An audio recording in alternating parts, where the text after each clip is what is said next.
Behind the gilded gates of Britain's most powerful institution, a family is shattering into pieces, and what you're about to discover will fundamentally change how you see one of the monarchy's most controversial chapters. The whispers that have echoed through palace corridors for months have now erupted into an undeniable reality that nobody saw coming, and the consequences are more devastating than anyone could have imagined. Prince Andrew and Sarah Ferguson, once fixtures of royal life despite years of scandal and controversy, now find themselves facing the ultimate exile, a banishment so complete that it has sent shockwaves through their daughters and created fractures that may never heal. This isn't just another royal disagreement or temporary cooling of relations, this is the systematic dismantling of a family's place within the most famous institution on earth, and the implications reach far beyond what palace statements could ever convey. Before we dive deeper into this explosive situation, make sure you're subscribed to this channel because we bring you the most comprehensive royal coverage without the fluff or speculation. Hit that like button, share this video with anyone who follows royal news, and drop a comment below telling us what you think about this unprecedented family breakdown. Your engagement helps us continue bringing you these crucial stories that mainstream media often overlooks. The relationship between Prince Andrew and the broader royal family has been strained for years, ever since his associations and subsequent interview disaster that led to his stepping back from royal duties. But what many people don't realize is that behind the public relations nightmare and the legal settlements, there was still a semblance of family cohesion, still Sunday lunches at Royal Lodge, still private gatherings where Andrew and Sarah maintained connections with their daughters and grandchildren.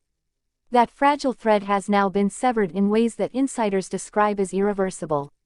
Sarah Ferguson, affectionately known as Fergie, has always been a polarizing figure within royal circles. Divorced from Andrew since the mid-90s yet never truly separated from him in any meaningful way, she represented a unique situation within the monarchy, someone simultaneously inside and outside the institution. For years, she navigated this impossible position with surprising grace, attending family events when appropriate, maintaining relationships with her daughters and their families, and even slowly rebuilding bridges with other royals who had once treated her with barely concealed disdain. That carefully constructed equilibrium has now collapsed entirely.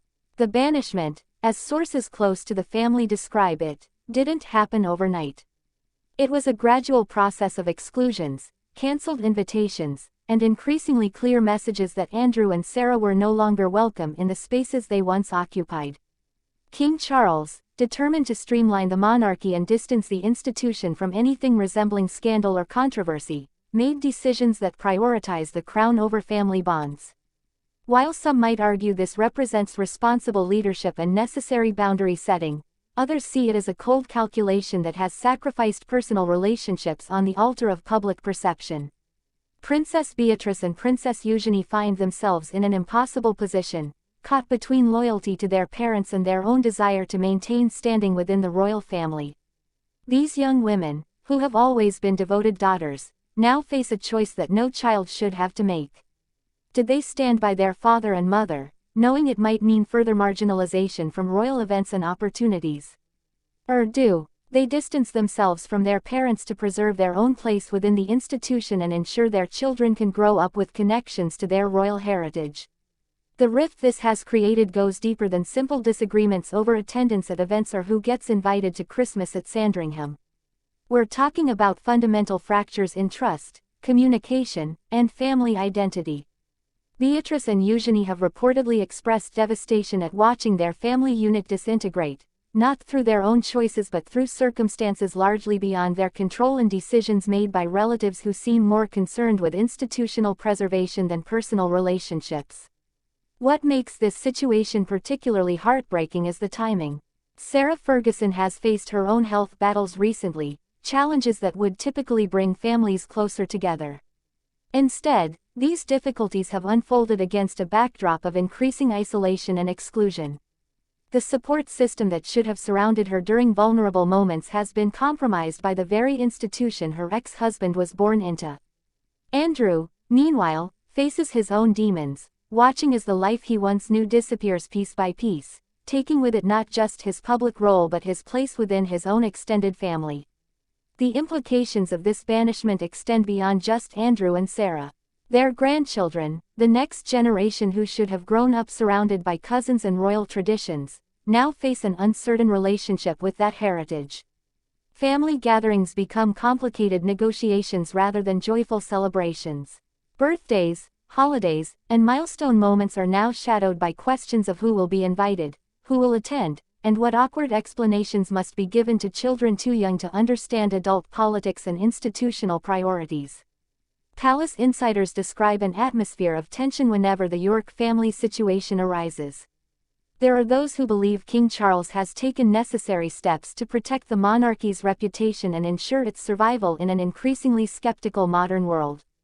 They argue that difficult decisions require strong leadership and that personal feelings cannot supersede institutional needs. Others, however, quietly express discomfort at what they perceive as excessive harshness, a willingness to discard family members who have already paid heavy prices for their mistakes and associations. The description of the family as now broken comes not from tabloid speculation but from those who have witnessed the deterioration firsthand. It's visible in the way Beatrice and Eugenie navigate public events, careful about what they say and who they're seen with. It's evident in the complete absence of Andrew and Sarah from gatherings where they once would have been present. It's palpable in the strained communications and the relationships that exist now only in the most minimal, obligatory forms. What this means for the future remains unclear. Can families recover from this level of fracture? Is there a path forward where Andrew and Sarah might someday be welcomed back into the fold, even in limited capacities? Or has the banishment become so entrenched that it will define the York family's relationship with the monarchy for generations to come?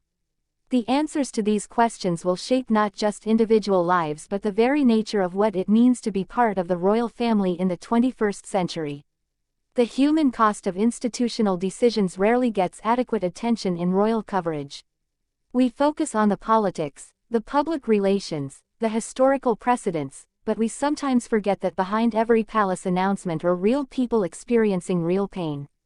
Daughters, watching their parents isolated. A mother and father seeing their place in their children's lives complicated by forces beyond their control. Grandchildren growing up with fractured family trees. These aren't just characters in a royal drama, they're human beings navigating impossible situations with the whole world watching. As this situation continues to unfold, as more details emerge about the extent of the rift and the depth of the pain it has caused, we must ask ourselves difficult questions about the balance between institutional necessity and human compassion, between protecting an institution's reputation and honoring family bonds, between the demands of duty and the needs of love. Make sure you're following this channel for continued coverage of this developing story. Subscribe if you haven't already, hit that notification bell so you never miss an update, and share this video with anyone who needs to understand what's really happening behind palace walls. Your comments and perspectives matter, so join the conversation below. In a world where the British monarchy faces increasing questions about its relevance and purpose, where every decision is scrutinized and every scandal threatens its legitimacy, the York family situation represents a test case for how the institution handles its most difficult challenges. The decisions made today will echo through decades, shaping not just one family's fate but the monarchy's relationship with accountability, compassion, and family values. When the history of this era is written, when future generations look back at how King Charles navigated his early reign, the treatment of Prince Andrew and Sarah Ferguson, and the impact on their daughters, will occupy a significant chapter. The question remains whether that chapter will be remembered as necessary firmness that preserved an institution, or as unnecessary cruelty that broke a family while the world watched. Given everything you now know about this devastating situation, the systematic banishment, the widening rift with Beatrice and Eugenie, and the description of a family now broken, do you believe there is any path forward for reconciliation, or has the damage become too deep to ever truly repair?